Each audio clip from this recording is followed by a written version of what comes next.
Nonprofit organizations today need all the help they can get. We have a fiscal crisis nationally, if not globally. The problems of our communities are only going to get worse. The dollars are not going to increase. We will have to look for other ways to address this, and older adults, I think, are one of our answers.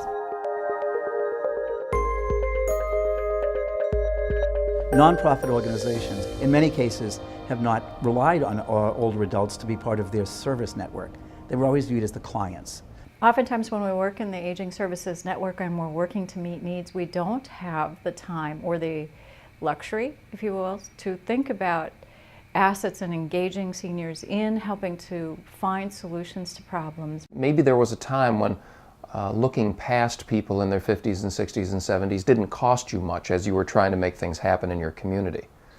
But moving forward, those groupings of dynamic individuals, large groups of dynamic individuals, are going to be found in the age ranges that the boomers are now reaching. And so giving the opportunity is teaching nonprofits that older adults can be a resource, and a very cost-effective resource.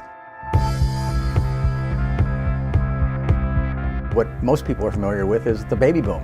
And when you have a lot of people who are living longer, more healthily, then you have a tremendous pool of human resource. Older adults don't only work on older adult issues. That's not the only thing they're experts on. Throughout the years, we had done seniors helping seniors.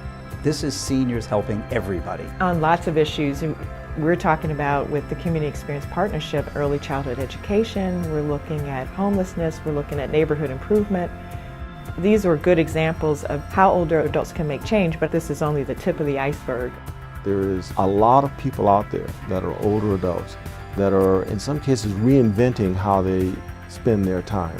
We have been able to find all kinds of strengths, from the life experience, from homelessness to accounting to marketing. For instance, in mentoring, I know that matches with older adults last longer than ones with younger folks. They can bring to bear a lot of brain power, a lot of strategic thinking about how to get to the next phase of what you want to do, how to scale it.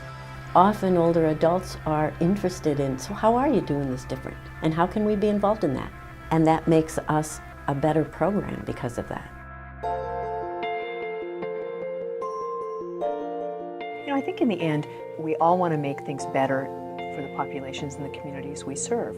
We're not focused specifically on aging, so had we said, well, that's an aging initiative, it's really not within our funding purview, I think we would have missed an opportunity. You don't have to be a funder in aging to do this work. This cuts across everything and can be such a wonderful tool for foundations to use. Whether you're a funder focusing on education or poverty alleviation or homelessness, The return on investment is huge. It really requires funders and communities to adjust the lens and look again at this resource of older adults. We need to educate leaders of nonprofit organizations about how they can tap older adults as a resource. There's a small treasure trove of resources in place, accessible for funders, community-based organizations, municipalities. There's a learning community now, there's a website. While it might be sometimes a little more work figuring out how this new model, this new world we're moving into is going to work, the rewards are great and will absolutely have a positive, lasting change on your organization.